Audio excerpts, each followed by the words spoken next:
10 personas murieron y otras 20 resultaron heridas en medio de una acción denominada Operación Limpieza. Ciudadanos denunciaron que los hechos fueron orquestados por el gobierno de Daniel Ortega con grupos parapoliciales y paramilitares para desalojar a los manifestantes antigubernamentales que bloquean autopistas y calles de barrios. Entre los fallecidos se encuentra una niña de 10 años que recibió un disparo. Este miércoles se cumplen 3 meses del comienzo de las protestas antigubernamentales. La violencia y la represión dejan al menos 350 muertos, según cifras de organizaciones civiles.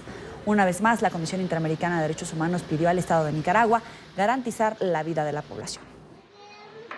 La CIDH condena el asesinato del policía en Masaya. Estos hechos deben ser investigados, igual que las muertes ocurridas ayer y en las últimas semanas. La condición para cualquier salida a la crisis en Nicaragua es el respeto a la vida y el rechazo de la violencia y represión. Y es que la llamada Operación Limpieza dejó al menos 10 muertos, de los cuales 2 son menores de edad. Hay cerca de 20 heridos. Con esto aumenta la cifra a nivel nacional, con al menos 351 muertos en casi 3 meses. Esto de acuerdo con cifras de organismos humanitarios locales. Nicaragua atraviesa la crisis sociopolítica más sangrienta desde la década de los 80. Y además denuncian que un grupo de paramilitares le disparó a la camioneta donde viajaba Monseñor Abelardo Mata, uno de los jerarcas católicos que actúa como mediador en el diálogo nacional entre el gobierno de Daniel Ortega y la oposición Alianza Cívica. Al vehículo le dispararon mientras se dirigía a la ciudad de Masaya. Familiares de Monseñor manifestaron que el obispo se refugió en una casa junto a su chofer, ya que los paramilitares pretendían quemarle la camioneta.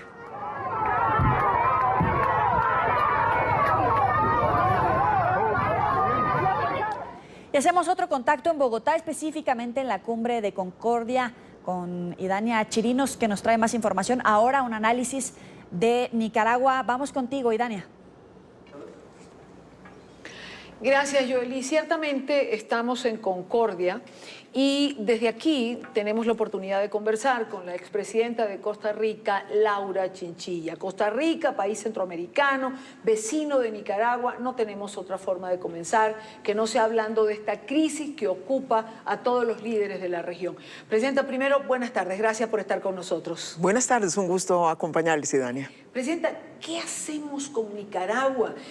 ¿Cómo contribuir, ayudar a esta crisis que se está presentando en Nicaragua, a una crisis que ya podemos denominarla una crisis humanitaria cuando vemos las cifras de muertos, heridos y desaparecidos que está produciendo?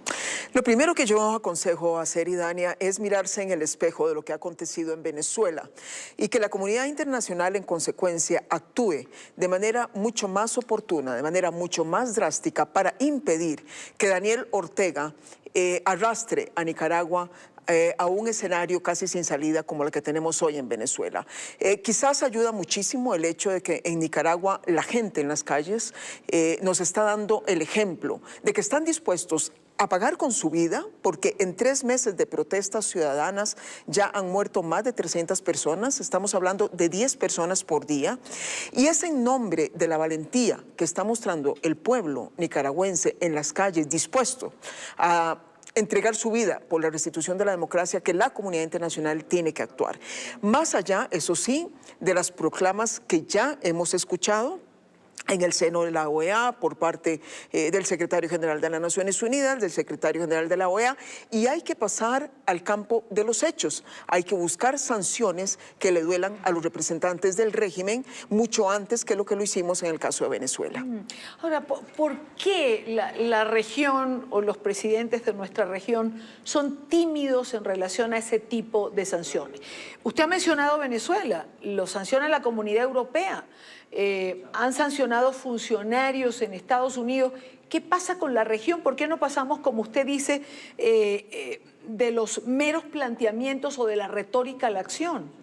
Esto ha sido un proceso muy complejo, muy largo. Recordemos que en el caso de Venezuela, Venezuela repartió gran cantidad de recursos y entonces sostuvo muchos aliados y agradecimientos por mucho tiempo. El caso de Nicaragua es diferente. Nicaragua no reparte nada, Nicaragua más bien recogió. Llegó un momento determinado en que en Nicaragua los ingresos que recibía a través de este mecanismo corrupto que se presume ha servido para lavar, entre otras cosas, dinero mal habido, que es Albaniza, estuvo recibiendo cerca del 40% de los recursos del presupuesto nacional nicaragüense. Entonces Nicaragua en realidad lo que ha hecho es absorber recursos de Venezuela. Yo no veo por qué vamos a tener países que mantengan lealtades con Nicaragua. Creo que tenemos una mayor oportunidad de pasar efectivamente a las acciones. En ese sentido también siento que hay que seguir avanzando en Washington, haciendo un llamado para la aprobación del NICA Act, de manera que se pueda utilizar como sanción el cortar algunos de los fondos de los organismos financieros multilaterales si es que Nicaragua no avanza, como le ha prometido al secretario general, en la mesa de diálogo hacia la organización de elecciones libres, abiertas, justas y hacia la reconstitución de la democracia en ese país. Es decir, que en Nicaragua la mesa de diálogo de alguna manera tiene que ser una mesa que vaya acompañada desde el inicio con medidas que pesen como espada de Damocles sobre el gobierno de Nicaragua en caso de que no hayan avances. De lo contrario, terminaremos viendo una Venezuela 2 ahí en Nicaragua. Claro, pero tiene sentido, es decir, para establecer un diálogo hay dos partes. Y Ortega va por el camino de Maduro, es un diálogo de sordos, no está dispuesto a ceder nada y digamos que el discurso es el mismo. Hay una conspiración, son desestabilizadores, van en contra de la paz, cuando todo el mundo puede ver de dónde vienen las balas. Así es, por eso es que lo que resulta indispensable es hacer acompañar esa mesa que está instalada y frente a la cual yo entiendo la sociedad civil no quiere ser la que necesariamente le facilite también el trabajo diciendo que se levantan.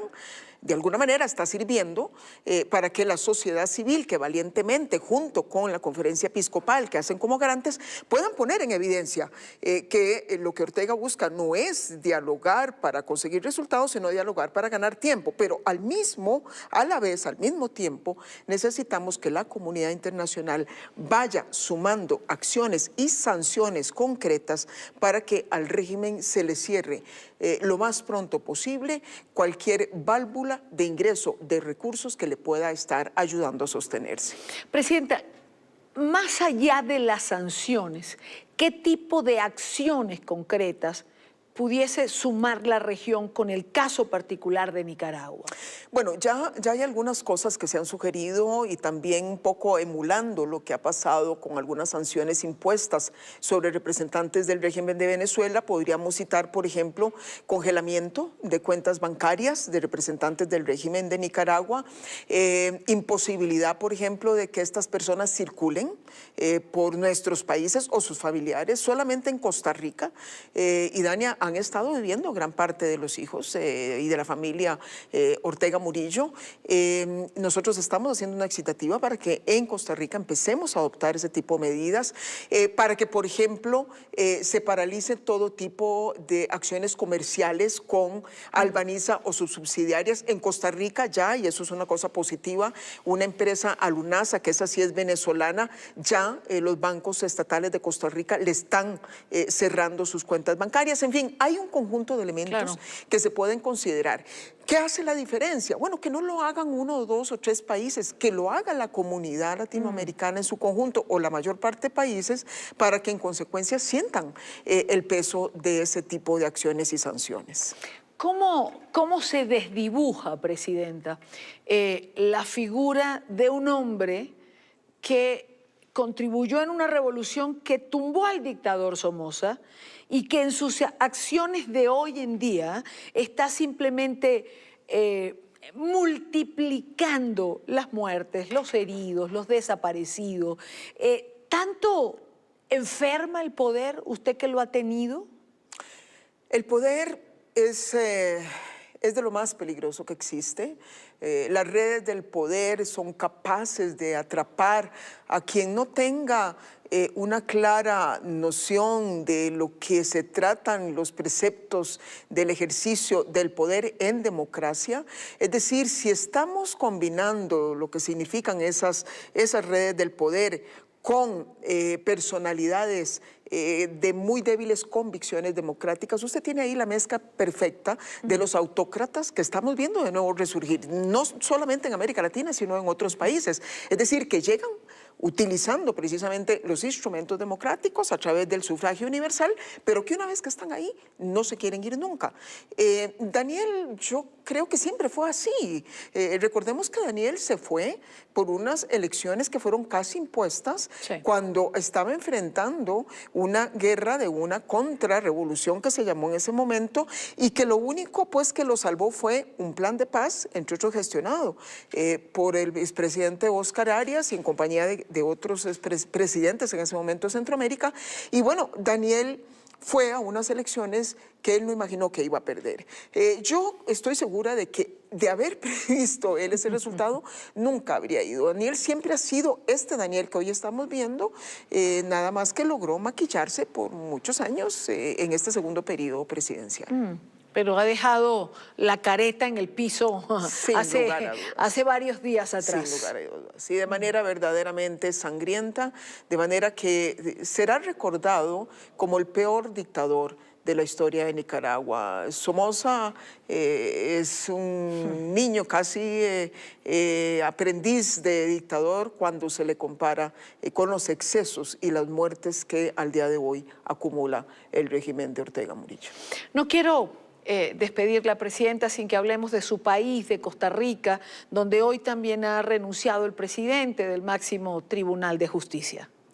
Bueno, estamos muy preocupados de lo que estamos viendo. Esto es el resultado de un grave caso de tráfico de influencias y corrupción que estalló en la administración anterior y que dejó, por primera vez, diría yo, en una escala bastante preocupante, secuelas en el Poder Judicial, que hasta ahora en Costa Rica ha sido una especie de garante de Estado de Derecho, de integridad, de combate a la impunidad. Y entonces, al haber tocado al Poder Judicial este entramado de tráfico de influencias, conocido como el cementazo a nivel popular en Costa Rica, pues dejó graves secuelas.